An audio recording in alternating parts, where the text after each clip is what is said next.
Thank you, everyone.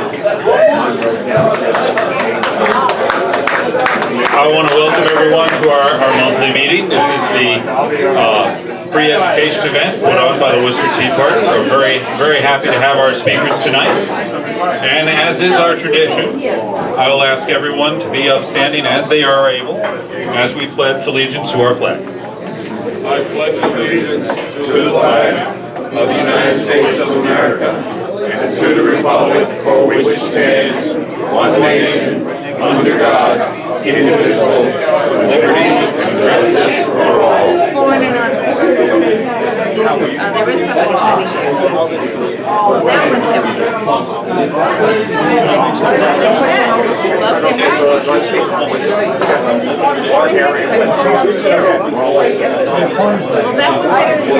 empty. I'll be doing one.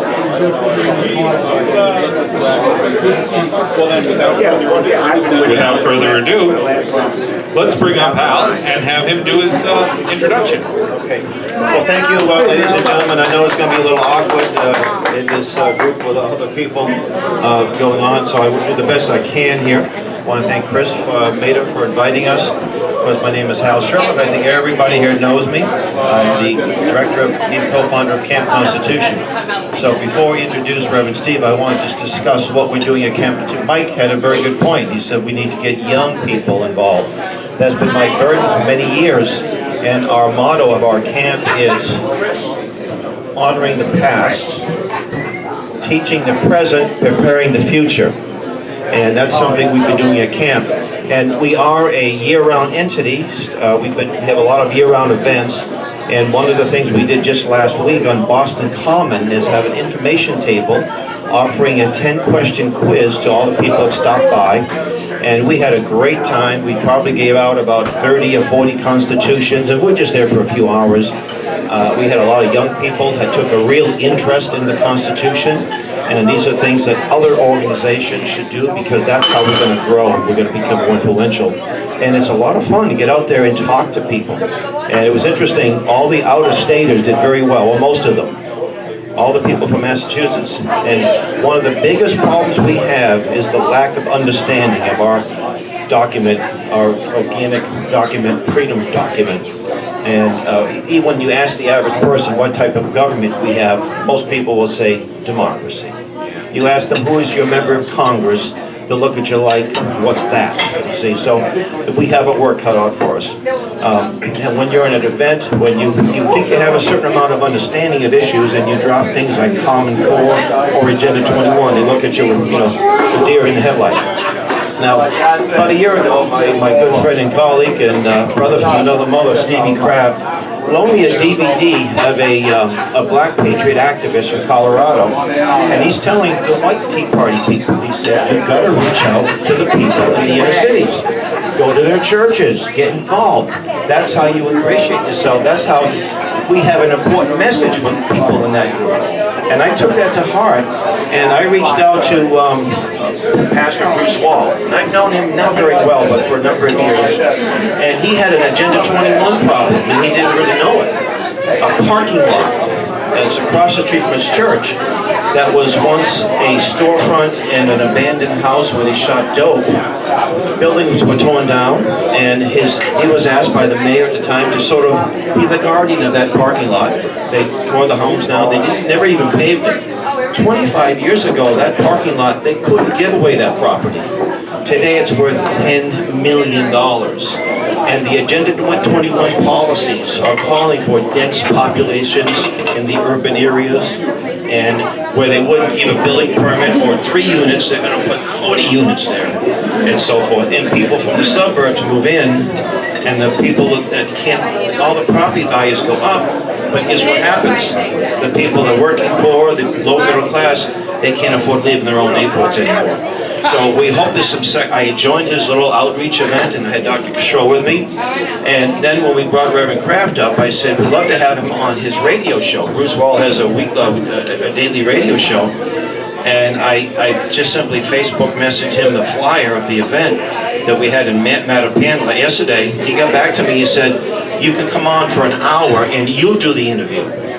So here we are in the studio in the inner city, and there's Hal, and interviewing Reverend Kraft. And I think we're going to have our own show. And it's because we reached out, and we need to do more of that. All of us need to do more of that.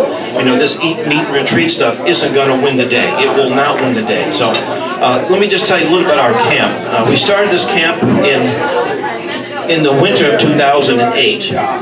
Our first summer camp was in the summer of 2009, and we've had this camp going along every year since then. Our next camp will be from July 2nd to the 9th. And you're invited, if you're interested in coming up. We need help many ways, because we need to impact not just the young people, but people our age, people a little bit younger and a little bit older. So it's a family camp. We have people from all backgrounds, and we have uncommitted minors, we have adults that come, and not only do they help out, but they learn a whole lot. And this year's guest instructors include, of course, Reverend Stevie Kraft, Dr. Kishore, here he's giving a class. Larry Pratt of Gun Owners of America is coming. Willie Soon, you know that guy. And by the way, I met Willie Soon through, we're doing a special project for Camp Constitution. We also are having John McManus, if you know who John McManus is, and Alex Newman, who's one of the top experts on Agenda 21. So we have Catherine White, who's known in this area, and I'll be giving a class. I think I'm on the schedule and what have you. So it's a great program. Chris Ann Hall had to cancel, unfortunately, but we're going to have a great camp and great activities. And in addition to the camp, though, we do a lot of events, outreach events and homeschool shows. We did the Worcester homeschool show here recently. I'm going to be going down to Pennsylvania for a homeschool show in a short while. We also have a publishing arm, and we have some of the items we have on the table here. And one of the items is something that, thanks to Reverend Kraft, we put back in print, Color, Communism, and Common Sense, which he'll talk a little bit about, from 1958. When Reverend Kraft saw this in my library, he said, gee, I've never seen this before. He read the book. He said, this could have been written yesterday. And I know Al probably is very familiar with this book, no question about it. We also have the Blumenfeld Archives. Now, some of you may know who Sam was. He passed away 2 years ago. He was a dear friend of ours, and I inherited his library, all 200 legal-sized boxes, and we've been going through his papers and writings, and he was one of the pioneers in the homeschool movement. And the homeschool movement is one of the things that we all need to support, one way or the other. You talk about young people. Forget about the public schools. Let's stop wasting our time thinking that we're going to somehow reform the public school. We got to kill Common Core, but to think to put our children in those public schools or our grandchildren, we are just looking for trouble. So Sam created, he wrote 15 books, most on education. He knew a lot of world leaders, and he gave presentations from the 70s onward, and we archived most of that. We're getting about 180,000 hits or views per month. We really don't have a whole lot of money to spend to promote it. 20,000 downloads of his, most of the books are the book called Alpha Phonics, which I use to teach, my wife and I, to teach our 5 children how to read, and they're all good readers. Alpha Phonics, we make it available free download, and all 128 lessons in either audio or video. It's an incredible resource.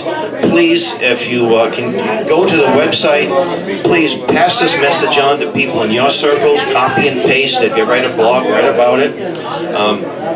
And we do a lot of other things. We have a speakers bureau, and yesterday I was invited to speak to that rally down in New London. Well, I can't. I was committed with Reverend Kraft, so one of our speakers from Albany went down there, Pastor Earl Wallace, who also is another instructor. And Dr. Kishore has been doing some engagements for us, and we have about maybe 8 or 9 speakers on the tour, and pretty much New York, New England, Pennsylvania, but we want to expand. And we also are given an opportunity to show your documentary, Dr. Kishore's, when it comes out in California. So we also want to start more camps. One camp is great, but it's just one camp. We'd like to do weekend seminars, but we need help. We need funds for that. February 13th, I became the only full-time person, thanks to the generosity of people in my circles. We need to expand those circles. This man's a national treasure. We need to get him out a whole lot more often. So one of the things we set up is a PayPal on our website. You can do $5 a month, $10 a month. you can, make a donation.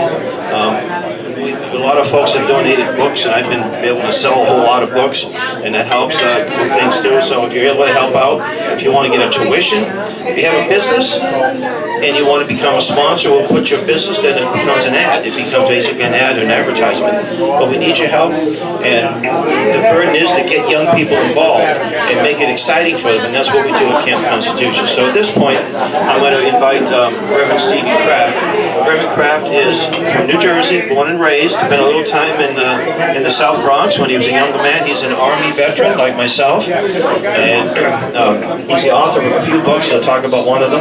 And he has a burden, this race issue, which is causing guys like Olinsky. Well, he's long dead, but the philosophy is to divide and conquer and destroy.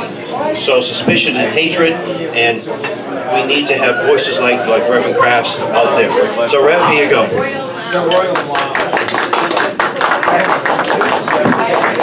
Thank you. Now I'm going to say right out front, I am from New York, and I speak my mind. And this is not the conducive atmosphere to speak about issues that are so deadly that we need to talk about. So if people in here get offended, they're just going to get offended. I'm serious. I'm dead serious. First of all, we're going to pray. Father, in Jesus' name, I ask you, Lord, to help us with all these different voices and distractions. But God, I ask in Jesus' name that you'll open up the ears and eyes of these people, whether they're here in this company or wherever in this place. Let your will be done, because I can't do this in my flesh. Help us, Lord. We need your help. We need your enablement. Right here. Amen. Amen. All right. Rules for righteous radicals. We all know about Saul Alinsky and his infamous book, Rules for Radicals. And I heard somebody say, I don't know exactly who it was, but I heard somebody mention the fact that we have to come up with a different methodology. We have to come up with a methodology to reach those and ask them a question. I heard somebody say, to go up to people and ask them, you're an American? Why do you hate your country? That's a good question. I don't know who I heard somebody say that. Who? Who said that? Who? Oh, you're right, sir. That's a good question. You're going to get some answers with this PowerPoint that I put together. Because there is a satanic agenda. See, I speak to this stuff from a spiritual perspective. Because we can talk politics until hell freezes over. But until we understand the spiritual foundations of how we're losing our nation, we're losing our country, and we're not going to get it back by simply dealing in social issues or political issues or economic issues. The problem at its root is spiritual. That's why we have such a hard time trying to grasp what's going on in our nation and why we're losing our nation and why our nation continuously is sliding to the left. You don't see it sliding to the right. You see it sliding to the left, and there's a reason for that. And it's not just happening in America, it's happening around the world. So we have to ask ourselves, Lord, what is the spiritual forces that's driving this mess? And you're going to see some things in this presentation. Rules for righteous radicals. I took Saul Alinsky's evil thing, even though he's dead, he's still speaking from the grave. And I spun it with rules for righteous radicals, because what I learned, we have to give credit to the left and the Marxists in one respect. No matter how many different groups they come up with, I don't care if it's animal rights, I don't care if it's homosexual rights, I don't care if it's abortion rights, I don't know what the issue is. They walk in one accord. There's no division there. But for some reason, us patriots can't seem to agree on anything. That's a spiritual problem. Because the Bible is clear, and common sense tells us a house divided against itself cannot stand. And we know that. So we have to ask ourselves, what is it that causes us to refuse to stand together to save our nation? I'm 73 years old. I was a dope fiend in New York City in the South Bronx. I shot dope. When I came out the Army, I was shooting dope every day for over 12 years until I gave my life back to the Lord. I'm 73 now. Amen. Yeah, good brother. Amen. Now, at 73, people look at me and say, man, you look good for 73. I say, yeah, but you saw me when I was shooting dope when I was 33. I look like hell warmed over. So, right. So I'm able to speak to some spiritual issues as a minister of the gospel because I understand that there's deeper things that's going on in the invisible world. See, the spirit world builds the natural world, not vice versa. That's the way it works. And people don't understand it. They think, oh, if we just change presidents, we just change administrations, if we just change government, we'll fix it. Man, that does not work. We don't change the world. Because, okay, hold on, please. The problem is, the problem's in the heart. The problem's in the heart. The problem's not out yonder somewhere. The problem's in the heart. And we're going to see some of these things on this slide, what's going on here. So let's move with this. The impact of liberalism on the culture.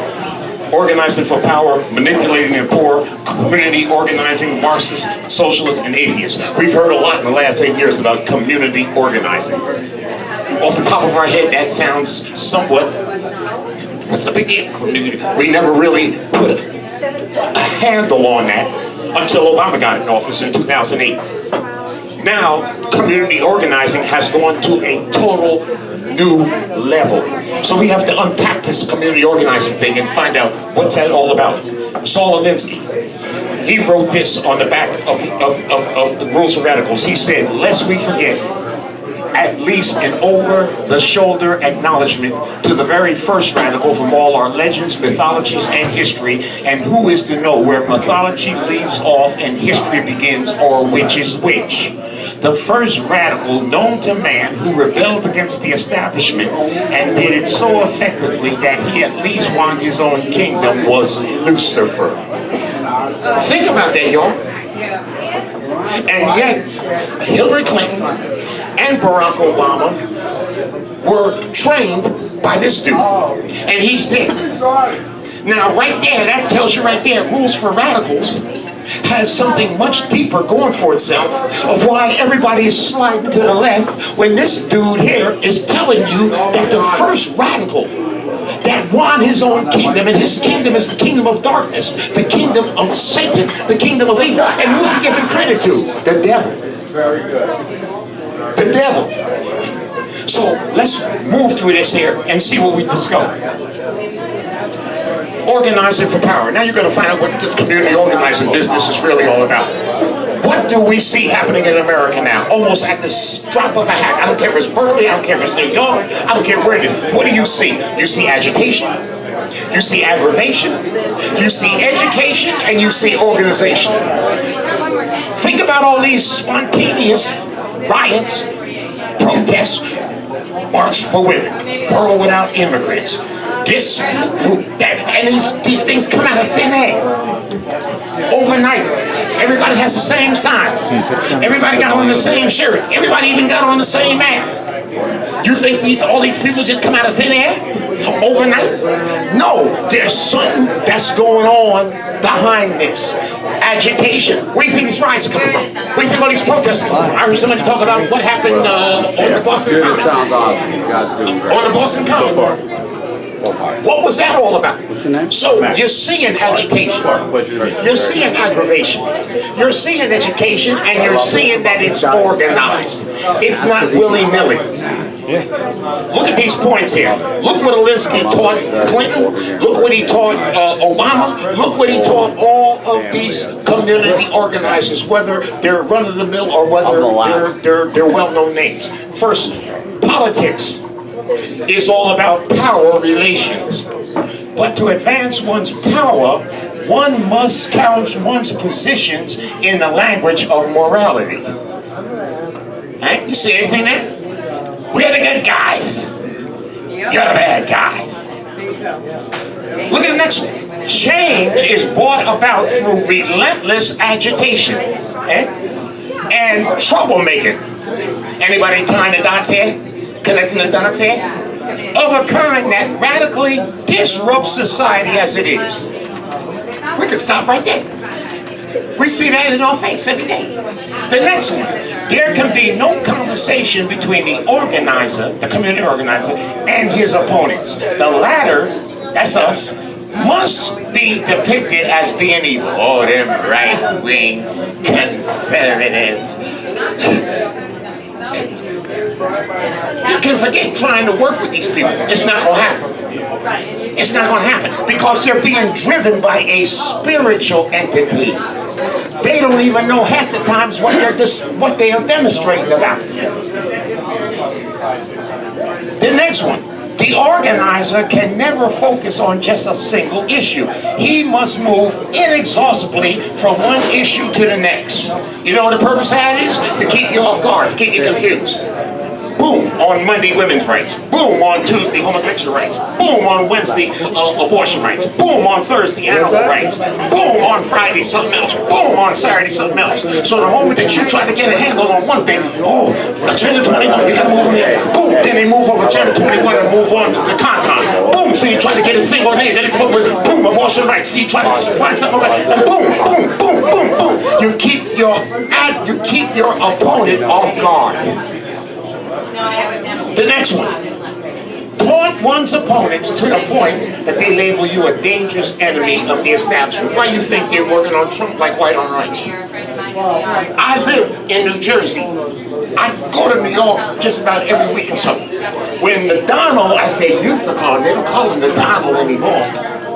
Now he can't get up off the right side of the bed, according to him. Here we go. When Trump was just building casinos and building high-rises, you go up the West Side Highway, every one of those high-rises has Trump's name on it. Nobody had a problem with it. Nobody had a problem. Right here. But the moment he became president of the United States, he can't do anything right, according to them.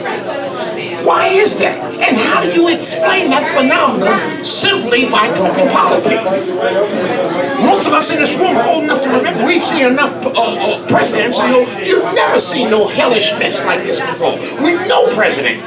What makes Trump different? The point is, he is shaking up the system. Bam! He's shaking up the system in such a way that the devil's in hell. That kingdom of darkness cannot stand it. Yes, he can. He is stirring up the forces of hell, that unseen realm in the spirit world, the kingdom of darkness that's controlled by the prince of darkness, the devil. And when people get so intellectual and so sophisticated that they actually are fooled to believe there is no devil, they're deceived. The spirit of Leviathan. They're deceived. Because there is a devil, and he doesn't have red pajamas and horns. Manipulating the poor. Now we're going to get into, you're going to see what's going on here. The poor and the oppressed are being used as battering rams. We all know what battering rams are for. Boom, they kick in something. Years ago when I was a junkie, I'd look over my shoulder where the narcos was, because I knew shooting dope in those shooting galleries, you never knew when the narcos was going to come with a battering ram and boom, knock the door in. Battering rams are used to kick in something. But the Bible tells us that the gates of hell will not and cannot prevail against the church. The church of Jesus Christ is supposed to be on the offensive, not the defensive. Not the defensive. That's why we have to give young people, my man, a cause. When you said, put up a sign that says, are you an American? Yeah. Why didn't you hate America? Because when I'm speaking someplace, I'll tell them in a hot New York minute, you're an American? Yeah. You hate America? Yeah. Then I'll buy you a one-way ticket, baby. Bounce. Bounce.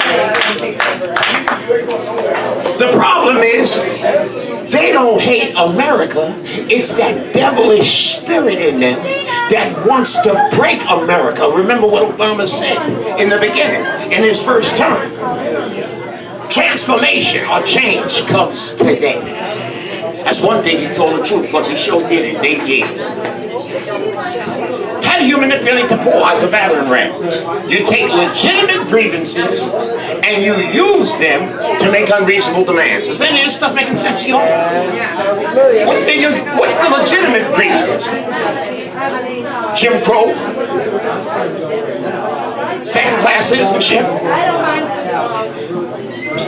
Justice, not social justice, biblical justice.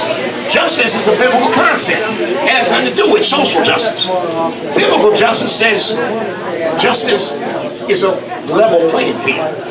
See, but when we take something and pervert it into something that it's not, we have a problem. The 13th, 14th, and 15th Amendment, all three of those amendments that are in our United States Constitution, gave blacks the right no longer to be slaves, gave them the right of equal rights and the right to vote. They were legitimate grievances. But what Satan has done is taken people and twisted that into some madness like civil rights and social justice and all these other bogus rights that are not true at all. For example, when I go on college campuses to defend the right of the unborn, we went to Purdue, me and some black pro-life ministers back in April of last year. And those young students at Purdue in the Midwest in Indiana were furious that blacks and whites came together as pro-lifers and came against Black Lives Matter. And I told a group of them, I said, you don't believe Black Lives Matter. I said, because if you did, then why aren't you standing against the slaughter of our children? And why don't you stand against this black on black murder that's going on every day, all day, and I don't hear crickets? But you're going to tell me Black Lives Matter, you're lying wonder. You don't believe that. But again, they're deceived. Okay? Something's driving them, and you're not going to fix it with legislation. You're not going to fix it by changing political parties. Because the truth of the matter is, we don't have two political parties. We have one political party in America with two heads, half donkey and half elephant. Because if we really had two opposing major political parties, guess what? You would see policy change every election cycle. But it's all a game. It's all a game. That's why nothing changes. Like right now, the Republicans control the House, they control the Senate, they control the White House. And we got, Gorsuch in, so the Supreme Court now is balanced again. But guess what? And I'm not a betting man. Ain't a thing gonna change. And I thank God for Donald Trump. I voted for him. But guess what? For every step he takes forward, somebody's gonna pull him 3 steps back. Because we're fighting a spiritual war here. So, again, the scriptures teach us, woe unto the man that puts his trust in the arm of flesh. In other words, if I put my confidence in a political party, I'm a fool. Because it ain't going to happen. You know why? Because the problem is in here. It's in the heart. The problem is spiritual. The problem's in the heart. The problem's in the mind. And until we fix the heart of mine, right, ma'am, and fix the spirit problem, the rest you can forget it. Why is this happening? Rules for radicals. Democracy means getting those out. Getting those in, out. Number one, I heard somebody say, I think it was Brother Howard, we're not a democracy, we're a constitutional republic. But then why is it that most everybody, if you walk up to them randomly and ask them, is the United States a democracy? They'll say, yeah. That's ignorance. I heard somebody say something about, he asked somebody, what state is south of Georgia? That is ridiculous. You don't know what state is south of Georgia, and you live in America? Darkness in the mind. And what we have to do, my brother, to start winning young people, we have to challenge them. Because this young generation is seeking truth. They don't want to hear no nonsense. They don't want to hear no BS. They don't want to hear no fables. They want it raw. But when you come raw, you got to come right. You got to come right. You sit young people down and you speaking to them and challenge them like that sign you was talking about. Why do you hate your country? You want to go to North Korea? You want to go to Haiti? You want to go to Iran? I'll send you there. I guarantee you they're not going to answer that in the affirmative. Young people today, you got to challenge them because they're not listening to no nonsense. Their goal is to mobilize the poor and the oppressed as a battering ram to do what? Bring down the system. You want to organize for power?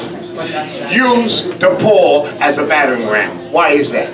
Because the 1% elite, they have the money and they have the power, but they don't have the numbers.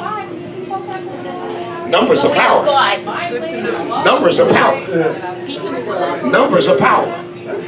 So it makes no never mind how much money the 1% elite has, or how much power they have in Washington or Boston or wherever. If you have the numbers, and obviously we all know there's more poor people, and people with attitudes, and people with all kinds of issues, than there are people with money that's sitting high and living high in the hog. So you gotta have numbers. Tar baby syndrome. This tar baby thing, some of you older folks remember Uncle Remus's tales of the tar baby. You talk about the tar baby today to certain cultures and they'll take your head off. Why? Because there is a racist connotation between the tar baby, but the tar baby also has a second connotation. We're going to go through that. Those of you that don't know about the tar baby story, Reverend Kraft's going to explain it to you. In one tale of Uncle Remus, Briar Fox constructs a doll. The doll was made out of a lump of tar, and he dressed the doll with some clothes. That's the tar baby. When Brer Rabbit comes along, he addresses the tar baby, but receives no response. Brer Rabbit then gets offended by what he perceives as the tar baby's lack of manners. He punches the tar baby, boom, and he gets stuck. He punches the tar baby again, boom, with his left hand. Now he's stuck. Then he tries to kick the tar baby with his right foot, boom. Then he tries to kick the tar baby with his, boom. Then he tries to headbutt the tar baby, and he's stuck up tight, wrapped up tight, head butted. He's stuck by his head, he's stuck with his feet, and he's stuck with his arms. He is incapacitated. Then what happens? The more the rabbit punches and kicks at the tar baby out of rage, the worse he gets stuck. That's one problem with the Patriots. We get full of rage, we hoop and holler, we rant and rave, but we keep hitting at this tar baby, and the more we hit at the tar baby, the more stuck we become. Now that the rabbit is stuck, the fox ponders how to dispose of the rabbit. The helpless but cunning rabbit pleads to the fox. Oh, fox, do anything you want to me. You can roast me. You can hang me. You can skin me. You can even drown me. But please, Mr. Fox, don't fling me in that briar patch. Now he's using wisdom. He says, the fox, prompting the sadistic fox to do exactly that, because the fox gullibly believes that it will inflict maximum pain on the rabbit. As rabbits are at home in briar patches, however, the resourceful rabbit escapes. What we need today, brothers and sisters, are some slick, cunning rabbits that are willing to get stuck and go through the pain of the thorns of the briar patch in order to turn our nation around. But we want everything comfortable. We think we can put the right person in the White House and they can sign some executive orders and everything gonna work out. No, it's not. Because we're working against a spiritual force. And you cannot overcome spiritual problems using political solutions. If you have a spiritual problem, you need a spiritual solution to fix it. I got him. The rabbit is dead, said the fox. But then the fox heard a scuffling away at the other end of the patch. And lo and behold, who does the fox see scrambling out but the rabbit, playing a briar bush whistle. And the rabbit is singing this tune. Born and bred in the briar patch, that's me, laughed Bear Rabbit. I told you, fox, not to throw me in there. In all the world, that's the place that I love best. And with a clippity-clip, he hopped away. Now, in modern uses, the tar baby refers to any sticky situation. Any sticky situation. Because when you engage the tar baby, you're going to get stuck. And it's only aggravated by additional involvement with it. Now, what am I saying to you all? The greatest sticky situation we have in our nation right now, and I can speak on this because I'm black, and I've been black 73 years, and not going to turn white no time soon. But hear me, I'm dead serious. The greatest tar baby in America that has had the longest shelf life is the race car. And I dare anybody to contradict that. When nothing else works, play the race car. It works every time. And you know why? Because it's a sticky situation. And you cannot win trying to engage it. because it has long longevity, and it goes all the way back to the founding of this nation. Because when liberals say, "Oh, racist America, look at slavery, pop, pop, pop, pop, pop," and then the conservatives go on the defensive and say, "Well, we gave you a black president," they caught themselves right there. Because Obama's not black, he's biracial, he's as much white as he is black. I never hear nobody say, "Oh, half white president." Why they call him black? They don't call him that. They call him black president, even though his mama was white and he's half white. But they call him black because the race card has always worked from the beginning of this nation, and it always will work. It's a sticky situation, and you cannot, the conservative patriots in this nation cannot win engaging it. You can't win. Because they throw it right back in your face. You have the audacity to take out the Constitution and the Declaration of Independence and talking about that God created all men equal and with unalienable rights of life, liberty. They really emphasize that. And the pursuit of happiness, while at the same time you're enslaving the blacks. They got you right there. You're a bunch of hypocrites. It doesn't work. It's a tar baby. You can't win that argument. But the problem is, you white brothers and sisters, you can't deal with that. I can deal with it. They can't come at me with that. So what do they do with the blacks? They say, "Oh, you are Uncle Tom." But that shows me their ignorance, because they don't even know who the real Uncle Tom was. If any of you have ever read Uncle Tom's Cabin by Beecher Stowe, you quickly discover that Uncle Tom was a courageous minister that happened to be a slave, and he was so courageous that he hid 2 slave girls in the swamps, and his wicked master, Simon Legree, said, "If you don't tell us where you hid those girls, I'm going to have the 2 overseers who are black slaves beat you to death."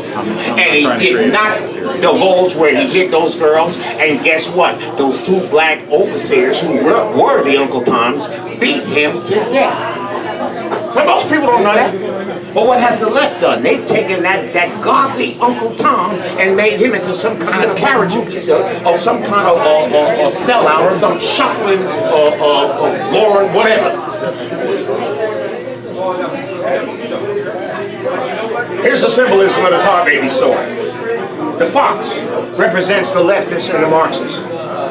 The other side, scheming to kill us patriots. The rabbit represents the ignorant masses, the individuals, the patriots, those who love America but don't have a clue on how to regain and restore our country. When we did the radio show today, as Hal was telling you, up in Tufts, when somebody said, the host was talking about, why they mad with Trump? Well, he says it's America first. We're Americans. You know, you're supposed to put your family first. And folks got all upset. It's a spirit, y'all. We're dealing with a spiritual force. Why would people get upset? Why would Americans get upset by saying, "I'm going to take care of my house first"? That's like me coming to your house, man, and you tell me, "Look, man, I love you, Reverend Kraft, but I got to take care of my family first." The rabbit is the masses, the individuals who have issues, who have grievances, who are looking for a cause. You got to give young people a cause. And you're right, brother. We got to get young people in the Patriot movement. We got to do it, man. We have to do it by hook, not by crook, but we got to do it. And the way you do it is you challenge them. See, I was a prison chaplain for years once I got my life back in order. Plus, I grew up in the South Bronx, so there's no fear in me. Ain't no fear in me. I'll come in a place like that, they can drink liquor, the hell freeze over. I'm going to tell it the truth. If they don't like it, man, get out of my face. Because I ain't moved by that. I don't believe in political correctness. Never believed it. The tar baby is the trap. The trap of entitlement. And the briar patch is freedom. But freedom always has a cost. It always has a price to pay. When we want to deliver the rabbit out of the tar baby, we have to be willing to get stuck in the briar patch. It's going to get some thorns. It's going to have to bleed a while. But we got to do it, because if we don't do it, we lose our nation. And we're losing America. Here's the solution. I showed you all the wrong. Now I'm going to show you the right. Jesus said, see, if you understand the Bible, you understand what's going on there. Jesus said to the Jews which believed on him, if you continue in my word, then it's if-then proposition. Are you my disciples indeed? And then you shall know the truth, and the truth shall make you free. John chapter 8, verse 31, 32. What's he saying here? A disciple is one who is disciplined to follow the master. Okay? Not some church member. He didn't say if you follow my word, you'll be my good church master or church member. He said, no, you'll be my disciple. And it didn't say the truth will set you free. He said the truth will make you free. Because there's a difference in setting something someplace and making something. When you set something down, you can set down this book here and then decide later, I don't like it there. I'm going to move it over there. But when you make something, it's made. You can't unmake it once you make it. And the truth must be made. Keep on there, keep on there. Tell the truth without hesitation or apology. Truth is the most powerful weapon and strategy. Truth is objective, it's verifiable, and it's self-evident to a clear-thinking mind that's grounded in rationality and knowledge of facts. Rationality proceeds from recognition and respect for the created order and the Creator himself. His immutable, unchanging laws provide the fixed standards by which any material or spiritual thing can be measured, proven, and trusted. And without fixed standards, there can be no steadfast rule of law, making all men and women equal and free, only arbitrary rule by those with power to enforce their will. That's what's going on. Our weapon is truth. Jesus says, I am the truth. He says, I am a truth, and Buddha's the truth, and Mohammed's the truth, and Hare Krishna's the truth. He says, I'm it. Then he made sure you didn't get it twisted. He says, no one comes to the Father unless he comes through me. Now, that's true, but it's a lie. And if it's true, then we better roll with it. And if it's a lie and we claim to be Christians, then we're deceived. See? Truth is verifiable. You can look at something and say, oh, that's true, and have objective basis to believe it. But lies constantly they constantly shift and change. I'm good. Okay? Keep it simple but not stupid. The enemy, who is Satan, relies on confusion. Now listen to this, y'all. To create chaos. And then he exploits the confusion and chaos to take control. That's how it works. That's why you're having all these bogus demonstrations and protests and riots. Okay? Confusion. Satan weaves a complex fabric of falsehoods, half-truths, misrepresentations, misdirection, hidden false assumptions, and sophistry designed to mislead the gullible into drawing false conclusions. Now look at this, y'all. Complexity. Complexity, not simplicity. Complexity favors the deceivers. Most of us never heard that before. Honest and intelligent simplification frees captive minds. The more complex that an issue is, the easier it is to fool people. Like all this climate change nonsense. I'm not a scientist, I'm a preacher, I'm a minister. But don't sit me down and tell me to debate with you about climate change. Last time I checked, climate always changes. It was cold a couple days ago, it's hot today. I'm a simple man, but I'm not a fool. You know? But when people want to be complex, that's really a sign of pride. Oh, I'm intelligent. I'm intelligent. So things can't be that simple. Yes, it is. It's simple enough for a child to understand. But when we want to make something complex, then you're opening yourself up to be confused. And once you're confused, you're going to be deceived. Think for yourself. Exercise the right to think for yourself. Human beings are susceptible to jumping on bandwagons or joining teams to meet social needs. That's where the social justice nonsense comes from.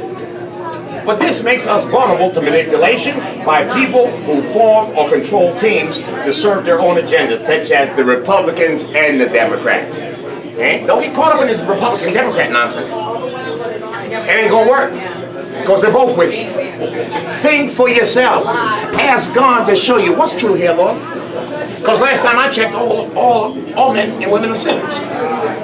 Republican sinners, Democrat sinners, independent sinners, libertarian sinners. We're all wicked in our hearts. And until we change how we think, nothing's going to change. I don't care who's in office. Beware of any group any system or any institution that requires or expects you to substitute their conclusions for your own, or to adopt a team position on a whole slate of issues and shuns or denigrates you for disagreeing on one or more points. Example, many liberals recognize an essential natural order in the ecosystems of living things, but they are forbidden from acknowledging the natural family as humanity's ecosystem because gay rights is a must-embrace leftist story. Think about that. Think about that.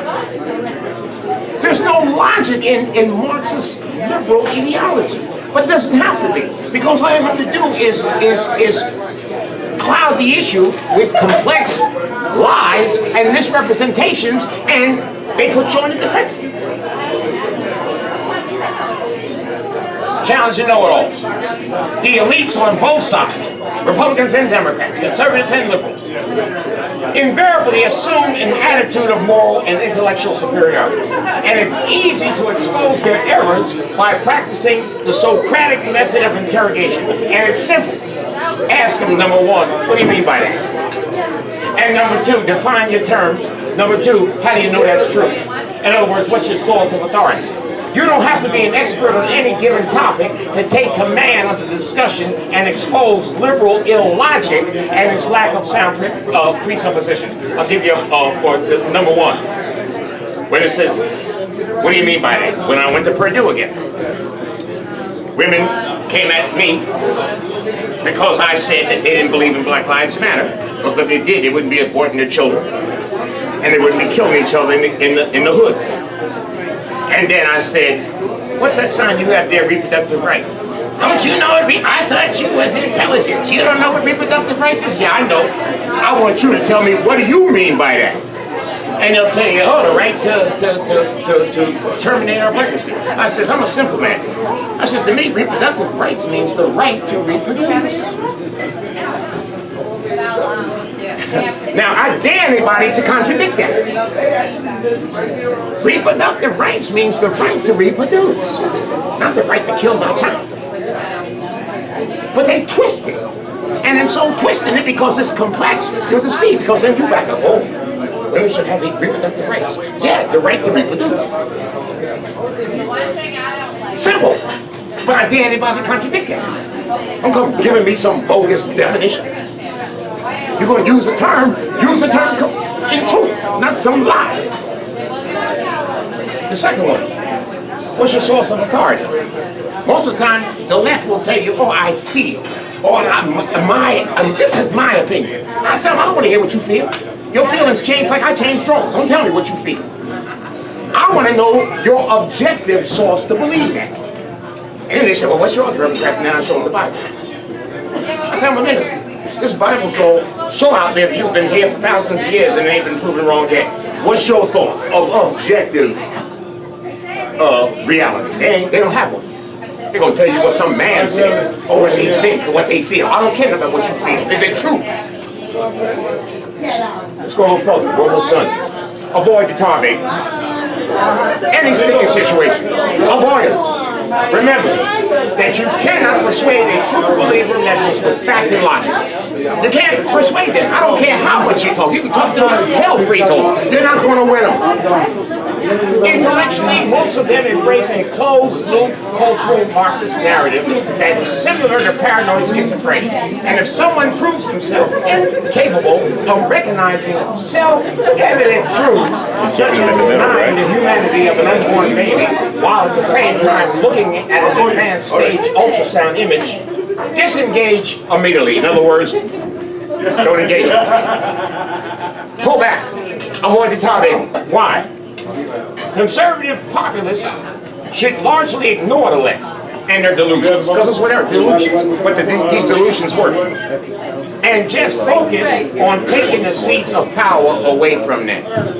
You go to a hospital, you're looking at an ultrasound, you're looking at a live unborn child, heart beating, sucking thumb, breathing, and they're going to tell you, don't believe their lying eyes, that's not a child. That's tissue. And people believe that foolishness.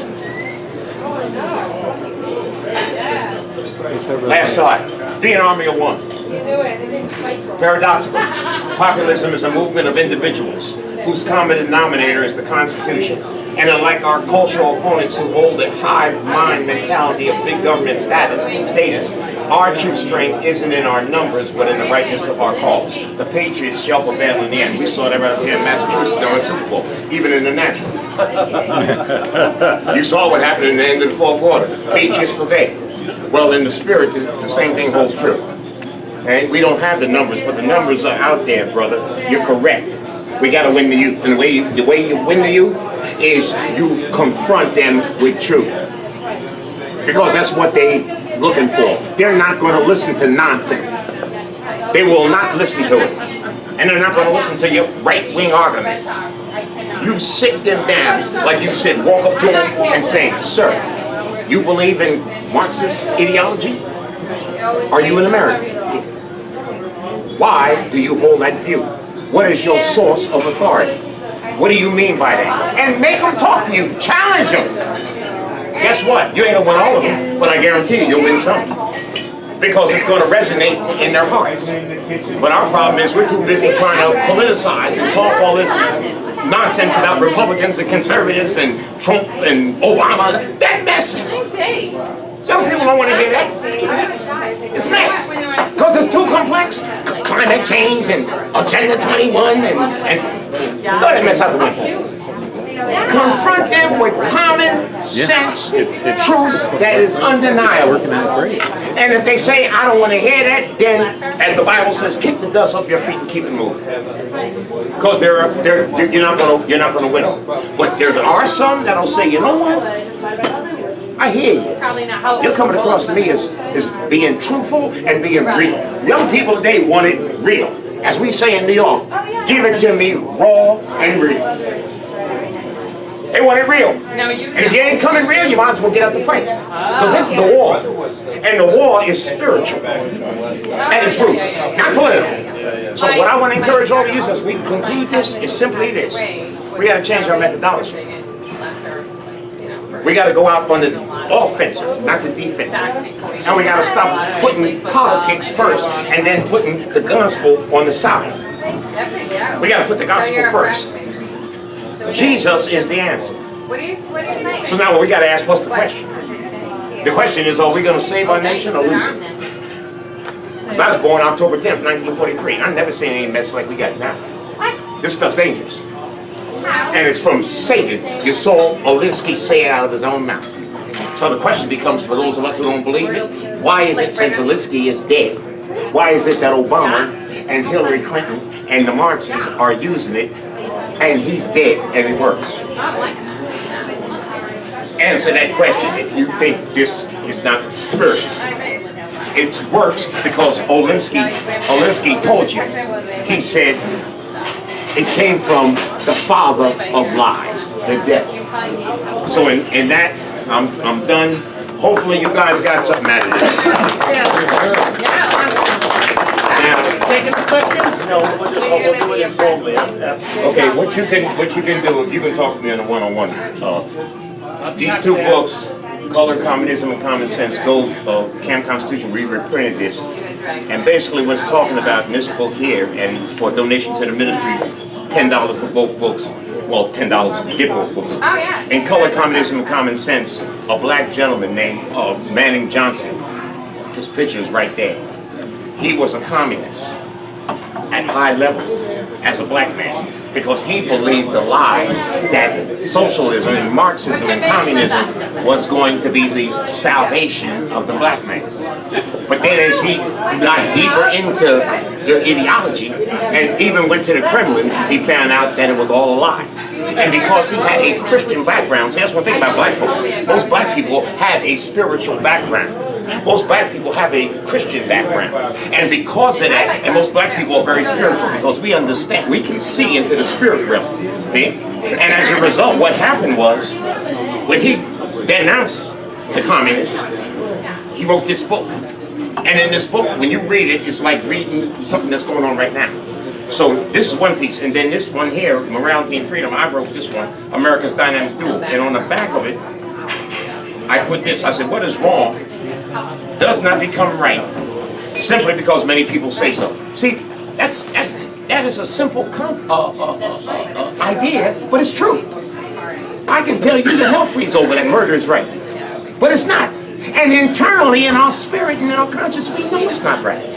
But yet many people will tell you, oh, all morality is relative. Your truth might not be his truth, and his truth might not be his truth. Everybody got their own way of deciding what's true. That's a lie. In the natural, in the physical realm, we have no problem believing that.